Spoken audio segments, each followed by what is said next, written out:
আজকের গল্প প্রত্যাবর্তন, কলমে সুপর্ণা। 10 বছর ঘর করতে পেরেছিল সোহাগ স্বামী অরূপের সাথে। তাদের দুজনের সন্তান বিট্টু, সবে এখন 6 বছর। এই 10 বছরে এত আদর ভালোবাসা পেয়েছে অরূপের থেকে সোহাগ, যে অরূপের মৃত্যুর শোক এখনও সে মন থেকে কাটাতে পারেনি। ভগবান তাকে হিসেবের চেয়ে হয়তো বেশি সুখ দিয়ে ফেলেছিল, তাই হয়তো এত তাড়াতাড়ি ফিরিয়ে নিল। ছোট ছেলেটার মুখের দিকে তাকাতে গেলেই চোখের কোণে জল এসে যায়। সোহাগ তার বাবা মার একমাত্র সন্তান। বাবা আদর করেই তার নাম রেখেছিলেন সোহাগ।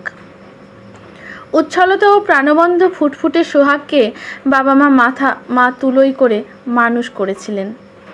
তারপর বছর 23 যখন সোহাগের বয়স চলছে, তখন আত্মীয়ের এক বৈবাহিক অনুষ্ঠানে পরিচয় হয়েছিল অরূপের সাথে। অরূপ নামের অর্থ যেন সব কিছু দিয়েই প্রকাশ পেয়েছিল। একটি আইটি সেক্টরের সফটওয়্যার ইঞ্জিনিয়ার ছিল অরূপ।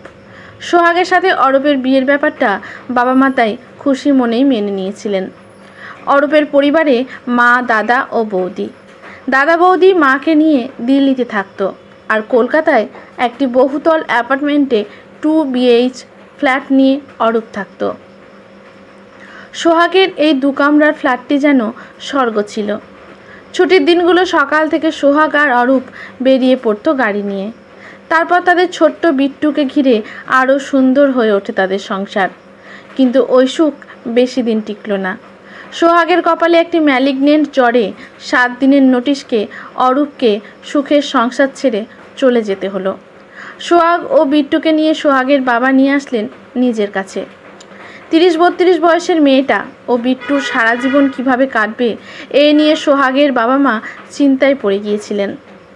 অরূপের মৃত্যু 2 বছর যেতেই তারা উঠে পড়ে লাগলেন সোহাগের নতুন জীবনের সন্ধানে। সোহাগ মাঝে মাঝে খুব বিরক্ত হয়ে যেত বাবা মার এই আচরণে। অরূপের মতো আর কি কেউ তাকে আর বিট্টুকে ভালোবাসতে পারবে? নতুন পরিবেশে আবার সব কিছু নতুন করে মানিয়ে নেওয়া তার পক্ষে কি সম্ভব? সোহাগ নিজে কোনো সার্ভিস করে না। অরূপের যা কিছু টাকা সম্পত্তি পেয়েছে তা হয়তো আগামী দিনে অসুবিধে হবে না, কিন্তু পিতৃস্নেহ কী জিনিস ছোট্ট বিট্টু কোনো দিন বুঝতে পারবে না। বিট্টু একটু চঞ্চল, আর তাকে চোখে চোখে রাখতে গিয়ে কখন সময় কেটে যায় বুঝতেও পারে না সোহাগ। বিট্টুর 1 থেকে 2তে রেজাল্ট আনার দিন স্কুলে মিসেস চ্যাটার্জি সোহাগকে ডেকে নিল নিজের রুমে। বিট্টুর চঞ্চলতা ও অমনোযোগী যে দিন দিন বাড়ছে, আর তার ফলেই রেজাল্ট এতটা খারাপ হচ্ছে, সেটা জানালেন এবং সোহাগকে এই বিষয়ে খেয়াল রাখার অনুরোধ রাখলেন। সোহাগের বুঝতে অসুবিধে হয় না যে তার বাবার অভাবে হয়তো ছেলেটা এই রকম হয়েছে। বাড়ি ফিরেই বাবার আনা সম্বন্ধটা মেনে নিল। সেখানে পাত্রের আগে পক্ষের একটি 10 বছরের ছেলে আছে। এ যেন আর একটি নতুন পর্ব শুরু হতে চলেছে সোহাগের জীবনে। রেজিস্ট্রারের সামনে কয়েকজন খুব কাছের লোকজন নিয়ে বিয়েটা হয়ে গেল সোহাগ আর সঞ্জয়ের। সঞ্জয় পেশায় চিকিৎসক, একটি সরকারি হসপিটালের সাথে যুক্ত। আগের পক্ষে স্ত্রী মারা যাওয়াতে পরিবারের চাপেই এই বিয়েতে রাজি হয়ে যায়। অভিজাত ফ্যামিলি সঞ্জয়দের। পরিবার ও বড় বাবা মা ছাড়াও 2 বিবাহিত দাদা, সবাই একসাথে। বৈভবের ছাপ চারিদিকে। সোহাগ বাড়িতে প্রবেশ করতেই চারিদিকে আনন্দের ও খুশির সমাগম। বেশ কয়েকটা দিন ভালোই কাটল সোহাগের। তারপর শুরু হলো কালো মেঘের আনাগোনা। ছোট্ট বিট্টু এত লোকের মাঝে ছোটবেলা থেকে না থেকে কেমন যেন আরও অস্থির হয়ে উঠল। সঞ্জয়ের ছেলেটাও নিজের ঠাকুরমার কাছে থাকতেই অভ্যস্ত, তাই সোহাগের কাছে খুব একটা আসতে চাইতো না। বিট্টু চঞ্চল স্বভাবের জন্য এই ঘর থেকে ওই ঘর দৌড়ে বেড়াতো, সোফার ওপর উঠে দাঁড়িয়ে লাফালাফি করত। কোনো কাজের লোক ওইটুকু ছেলেকে শান্ত করতে না পেরে একটু পরপরই সোহাগের ডাক পড়তো ছেলে সামলানোর জন্য। শ্বশুরবাড়ির লোকজন যেন আড়ালে বিট্টুকে অপছন্দ করত। সোহাগ ভেবেছিল সঞ্জয় একটু ছেলেদের সময় দেবে, ছুটির দিনগুলো একটু নিজের মতো করে তারা কাটাবে। সেখানে সঞ্জয় নিজের কাজ ছাড়া কিছুই বুঝতে চায় না। এত বড় পরিবারে এসে সবার মন বুঝতে বুঝতে নিজের জন্য ফ্রি টাইম ছিল না।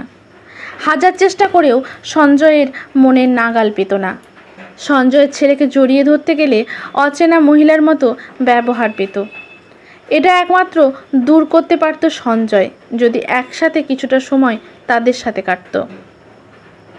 বিট্টুর স্কুল ও নানা ঝামেলা সামলিয়ে যখন সে বিশ্রাম নিত, তার কানে নানা কথা ভেসে আসতো, যেন সমস্ত দোষ নিয়ে এই বাড়িতে প্রবেশ করেছে ও। তার ব্যথা বোঝার লোক একটিও নেই এই বাড়িতে। যত দিন এগোতে লাগলো, বিট্টুকে নিয়ে এ বাড়ির লোকজন সামনেই বিরক্ত প্রকাশ করতে লাগলো। অরূপের কত প্রিয় ছিল তার এই বিট্টু। তাড়াতাড়ি অফিস থেকে ফিরে এসেই হাত মুখ ধুয়েই বিট্টুকে কোলে নিয়ে বসে থাকতো। কত খুশির সন্তান এই বিট্টু। যেদিন সঞ্জয় এসে সোহাগকে বলল বোর্ডিং স্কুলের ব্যবস্থা করেছে বিট্টুর জন্য, সেদিন সোহাগের ধৈর্যের বাঁধ ভেঙে গেল। এ যেন এক চরম অপমান তার কাছে। সোহাগ বিয়ে করেছিল শুধুমাত্র বিট্টুর কথা ভেবে, যাতে ও একটা সুস্থ জীবন পায়, যেখানে মাথার ওপর বাবার ভালোবাসা থাকবে। সে তো কোনোদিন নিজের জন্য ভাবেনি। এই এত সব টাকা সম্পত্তি সে তো কোনোদিন চায়নি। অরূপ যেটুকু রেখে গিয়েছিল তাতেই দিন চলে যেত। বাবা মার ওপর অভিমান করেও লাভ নেই। তারা তার ভালোটাই হবে বুঝে নতুন করে সংসারের উৎসাহ জুগিয়েছিল। সঞ্জয় আর অরূপের মধ্যে চিন্তাভাবনার এত ফারাক যে সোহাগ আর নতুন করে ভাবতে পারছে না। সে ট্রলি ব্যাগটা গুছিয়ে নিয়ে বিট্টুকে সাথে করে নিজের 2 কামরার ফ্ল্যাটে উঠে আসলো। অরূপের ফটোটা বুকে জড়িয়ে ছেলের মাথায় হাত বুলিয়ে দিতে থাকলো। আজ সে নিজের ঘরে ফিরে এসেছে। আজ থেকে অরূপের দায়িত্বটা নিজের কাঁধে নিয়ে নেবে বিট্টুকে মানুষ করে তোলার জন্য। সঞ্জয়ের মতো বাবার দরকার নেই বিট্টুর জীবনে। সে একাই আজ থেকে বিট্টুর সব কিছু। আজকের গল্পটি এখানেই সমাপ্ত। গল্পটি যদি ভালো লাগে লেখকের প্রতি শ্রদ্ধা জানিয়ে একটি কমেন্ট করতে ভুলবেন না। লাইক শেয়ার করে পাশে থাকবেন। ইউটিউব থেকে দেখলে চ্যানেলটি সাবস্ক্রাইব করে বেল নোটিফিকেশানটি অল করে দেবেন। ফেসবুক থেকে দেখলে পেজটি ফলো করে রাখবেন। ধন্যবাদ।